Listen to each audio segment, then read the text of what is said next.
Hello, Awakened Beauties. Finally, it's here. The truth to empower women to true inner beauty through healthy biology. And now, here is your hostess, Kassandra Keel, your organic beauty and CBD mentor, helping you stay sane, get sleep, and bring your sexy back. Sponsored by evokebeauty.com. Welcome to the Awaken Beauty podcast. This is Kassandra, your organic beauty, positive mind management, and endocannabinoid mentor. And today we're going to be talking about the agency of choice. That's right. So we all know that we are the thinker of our thoughts. We are not our thoughts. And that our outer world is basically a reflection of our inner world. And my passion is lit when I can connect with incredible women like you, our Awaken Beauty listeners, and creating a community where we can support each other as we explore and improve our inner world by observing both our emotional, our thought life, and our behavioral patterns, so we can literally rewire and master them and create a life of happiness and a life of fulfillment. And ever since I was a child, I dreamed of doing something big, so big, and being impactful through having an inspirational business that people would love being involved in, and where I get to create and inspire and design through beautiful inspirational products that would inspire other people to become the healthiest that they could become inside out. Now, all of us as young children were impacted by life experiences. I lost a brother to cancer at 16 and many other influences in my life. There's an inner drive in me that I always wanted to be the healthiest I could be to inspire others to do the same.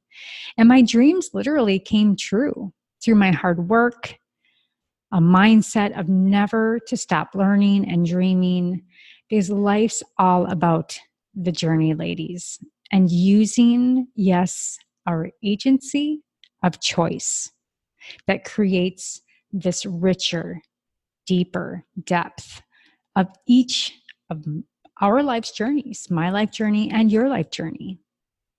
And as mankind has evolved from the reptilian to the mammal to the thinking brain, humans are the only thinking and problem-solving living beings on this earth. We're very complex. And I believe in order for us to be truly happy, feel fully whole, and fulfilled in our lives, we have to cultivate these three things. So hang with me. Number one, we make sure that our actions and our emotions and our goals are aligned with who we truly are.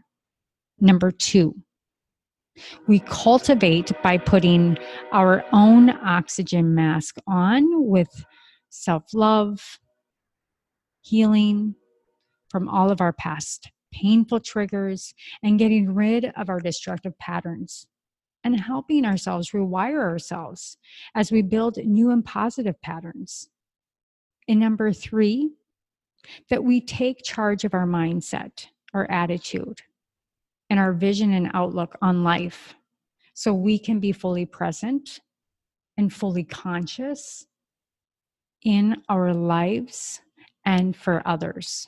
Far too often, we're not conscious with ourselves and we're not present with those that are in front of us. So happiness really is this state of mind. It lies in the way that you look at life with this pondering agency of choice. And we'll get into this episode. And this can be practiced, it can be influenced, it can be shaped, and it can be changed based on these three principles. Number one, our brain subconsciously has stored all the memories up to this very point in time. Number two, we are consciously shaped and influenced by our peers, the relationships we have, the education we had, our family, and our environment. And number 3, changing the way we look at things and engaging our analytical mind. That prefrontal cortex and the way we think is simply a habit that we can always change. And we can't just adopt a new mindset. It's not possible. Your logical thinking got you here. Your logical thinking isn't going to get you out of here. We have to change a habit, and we can't change it overnight. We have to practice at it over and over and over until our mind is trained and changed, and it's possible. So with all that said, today's episode is all about the agency of choice. Now, the first time I heard of this concept is actually through my hypnotherapy mentor and trainer. And it basically means this. It's about having the ability to make decisions, to make our own choices. And it's the ability to choose how we're going to behave and how we're going to think and how we're going to be able to feel. And basically, this models how we're going to be able to operate at any given time in our life. It's a gift. I truly see it as a gift. Our agency of choice is a gift, and it really is necessary. And it's an essential part of our journey here on earth, because agency means that we are the creator of our own experiences. Good or bad, ladies, we are the creators. So it comes up often in hypnotherapy sessions or when I'm with salon clients, and I hear them saying, I just wish that they would stop making a dumb decision. Let's say like it's your brother or your child, or subtly holding back from standing in and speaking your truth in fear of a response. We end up just kind of stepping aside and having these conversations with others around negativity and wishing that they would have made a different decisions. And our minds are always problem solving to some extent. That's natural. And some people may turn to prayer, which gives them a sense of control and helping them release tension when they see people, society, friends, family making a wrong decision. And I want to tell you a story on how pervasive agency can be on both how we need to stay focused on our own agency of choice and how we can spill it over into other parts of our lives, necessary or not. And so yesterday I had a mother that I was working with, and she was working through the distress in her soul about her son's poor decisions. And I asked her, what is it that you ask for spiritually or pray for when you are focusing on your son? And she said, I pray that he will stop finding excuses, wasting his time, wasting his money, and focus and be able to get the help that he needs to graduate and make a life for himself. She was so frustrated. And I hear this in a lot of parents with their children, or a lot of clients with a sister or a boss or whoever that is. Just imagine that person in your mind now. And so I asked her, well, do you believe in agency of choice? She's like, huh? What? Not that she hadn't heard of the word choice or agency before, but it wasn't like a regular part of any of our vocabulary. And I explained to her what I understood agency was. And that is that I believe in, and she agreed that yes, it sounded right, that all of us have the ability to choose for ourselves here on this earth how we're going to act and who we are going to be. Every moment is a decision on who we choose to be.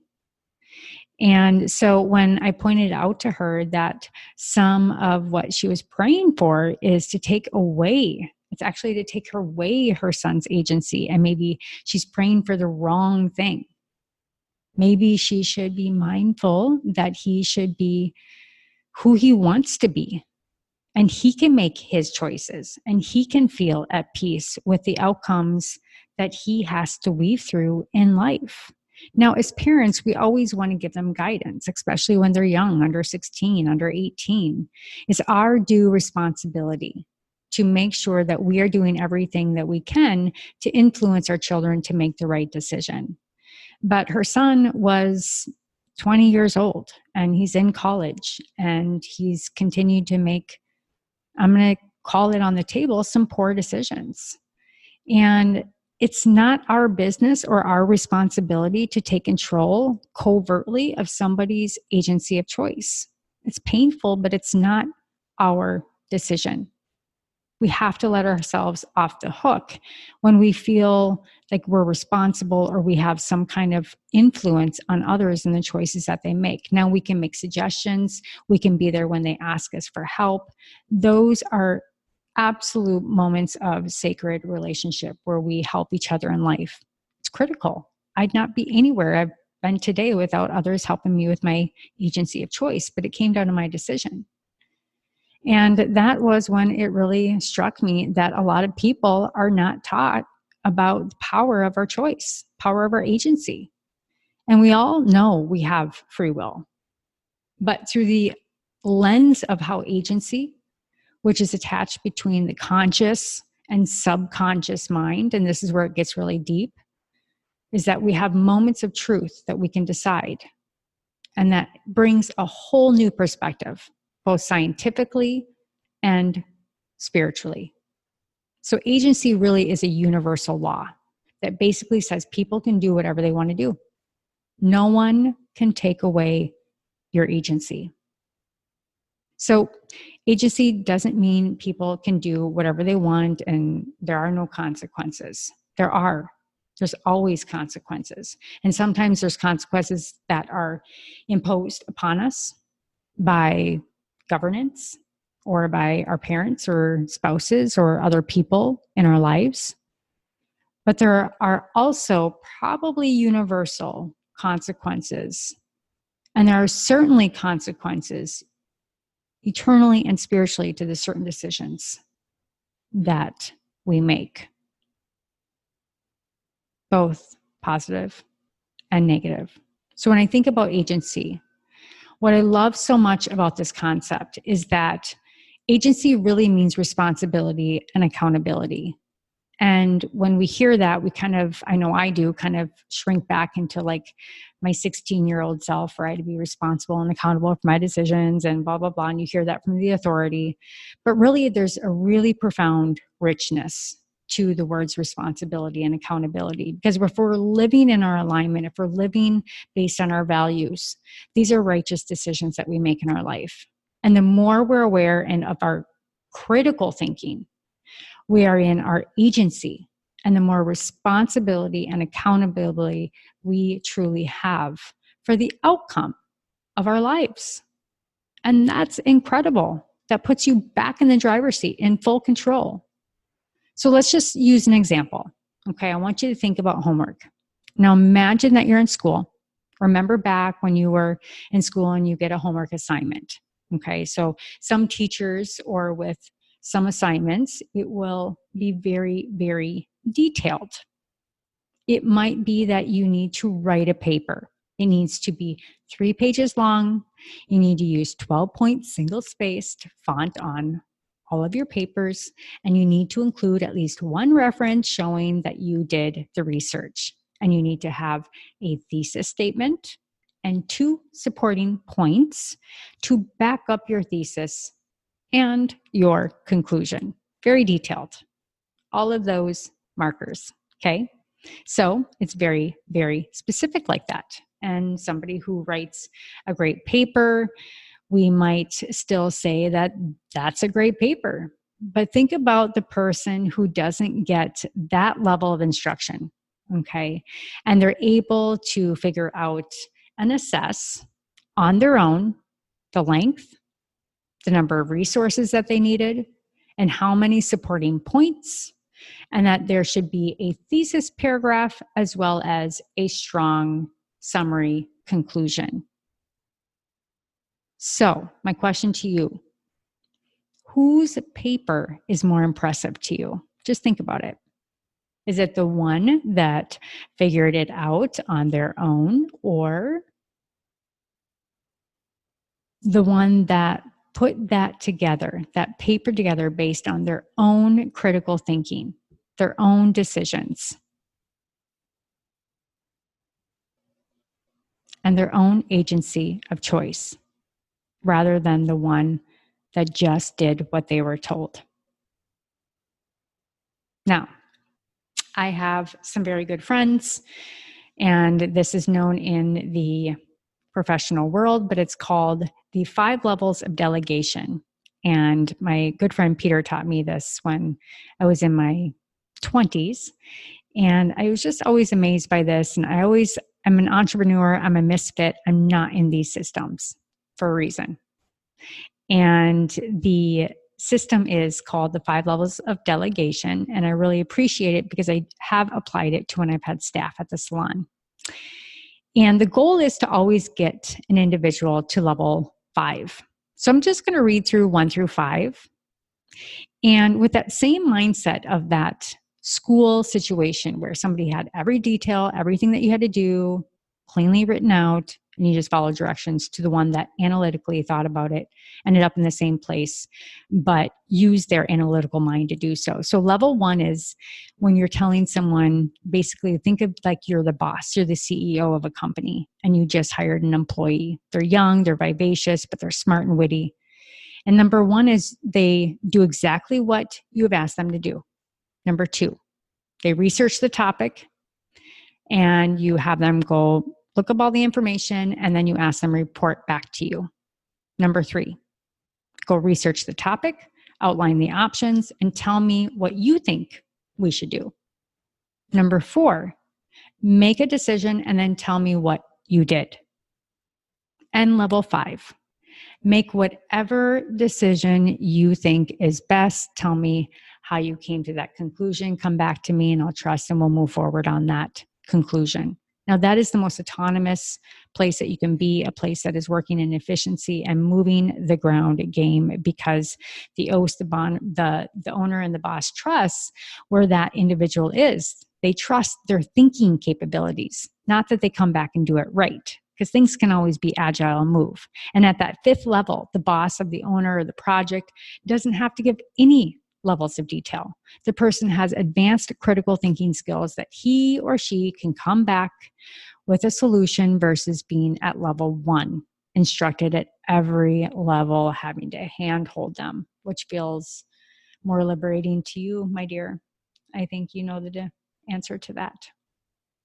So I'm not asking or saying it's wrong to sometimes give specific instructions, like the school project or the task at work. But if you have to think about the assignment of life, coming to this earth to fulfill whatever your goals, your mission, your dreams are, and taking all the classes that we get as we go through the trials and have all of these up and down experiences, that's normal. The fact that we have agency makes it such a rich experience.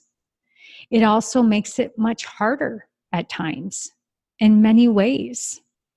Things that go unexpected, things that we never thought our life would end up like this.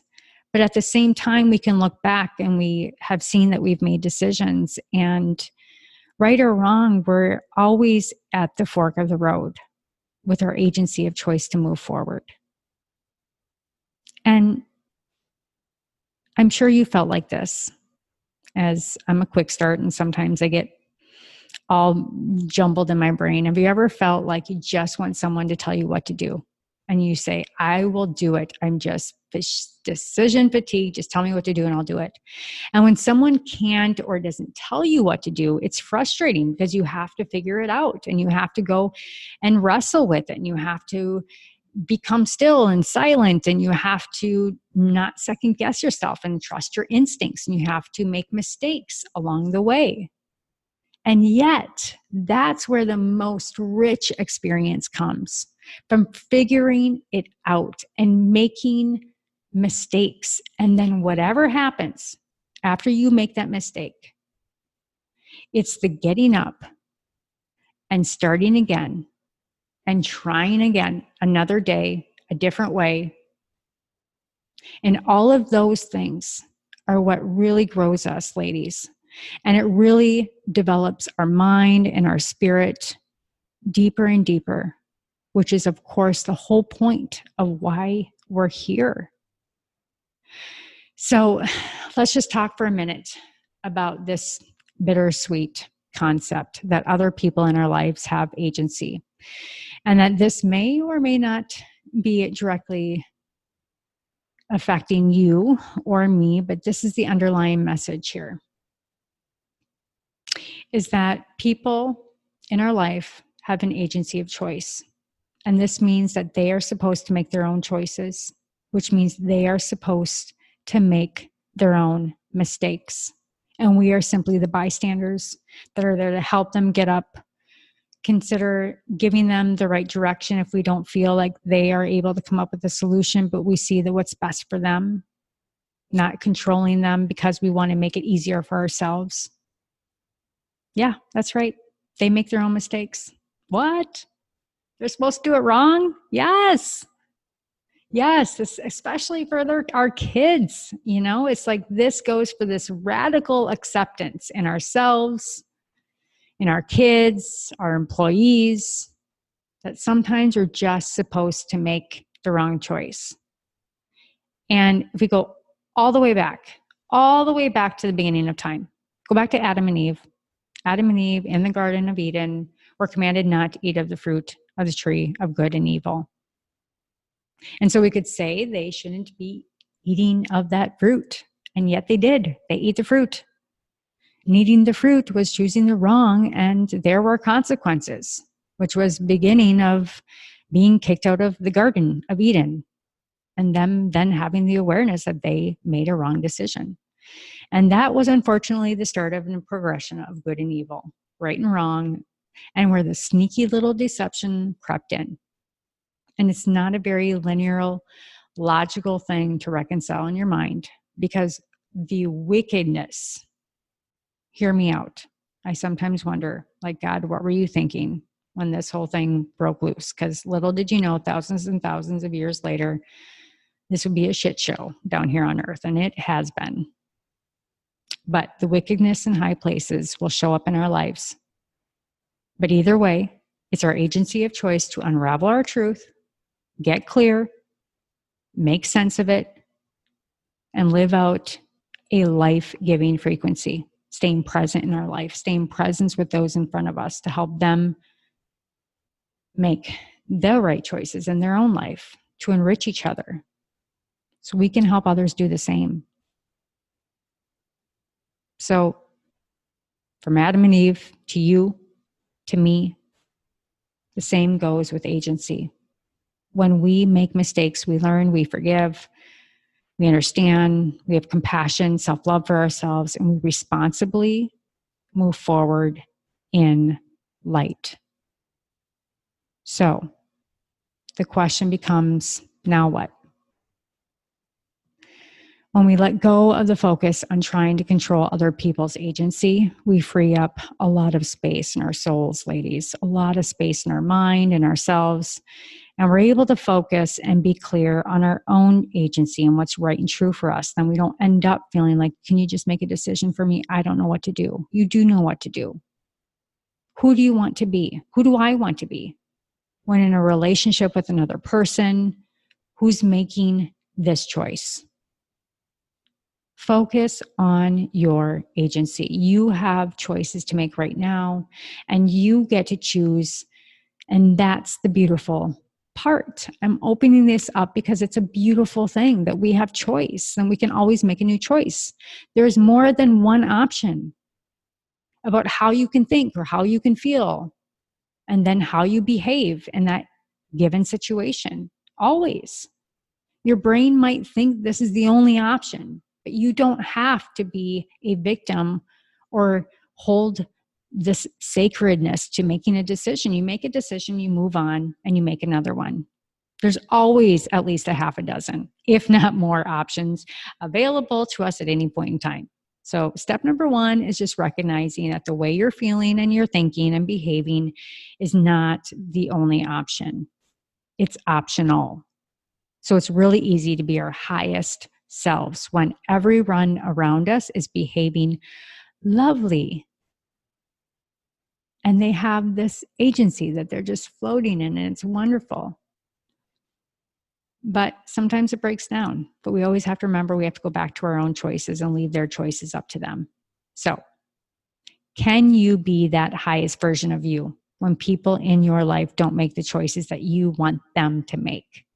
When someone judges you, what will you choose?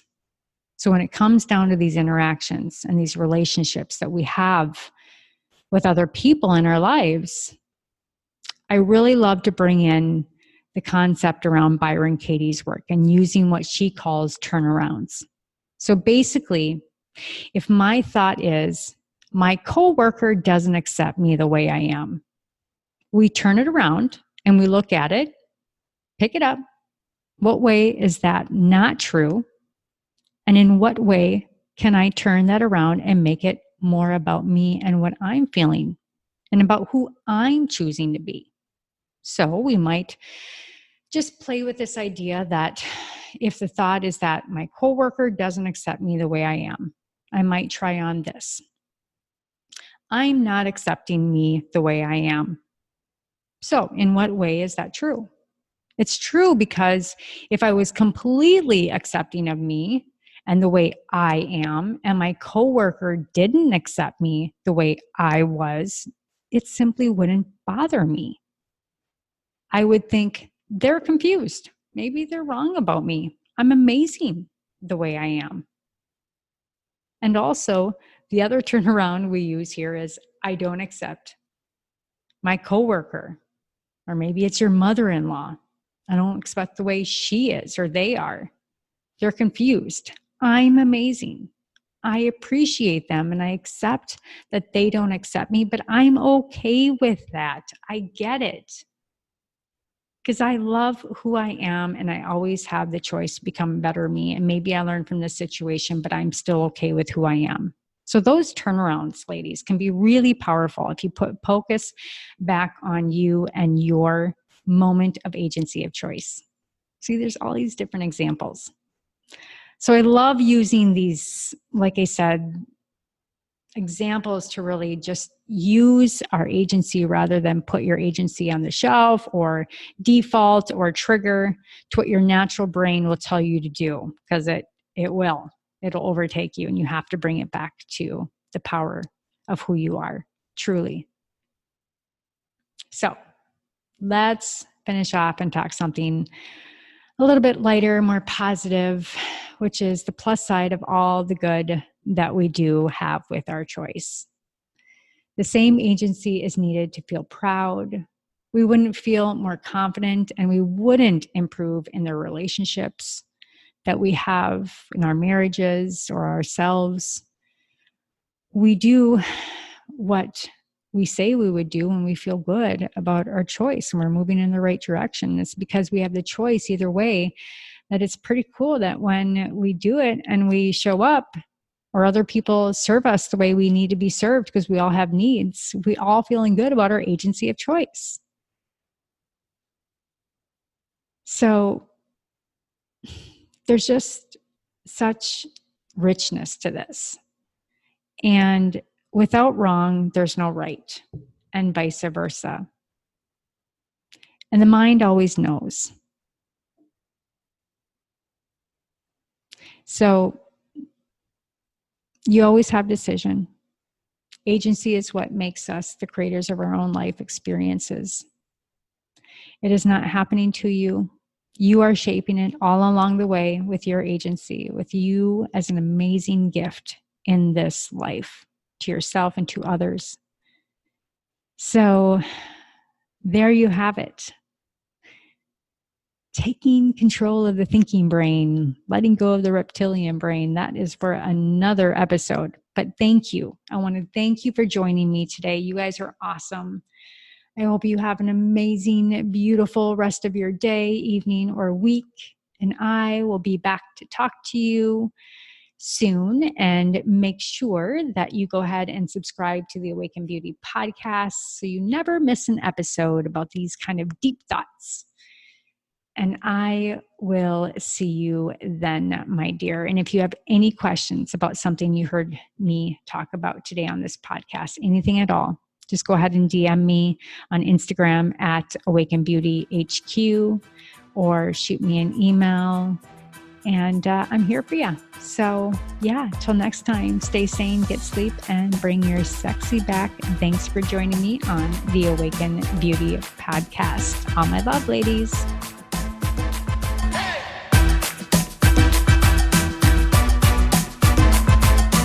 Hello, Awaken Beauties. Thank you for joining Kassandra today.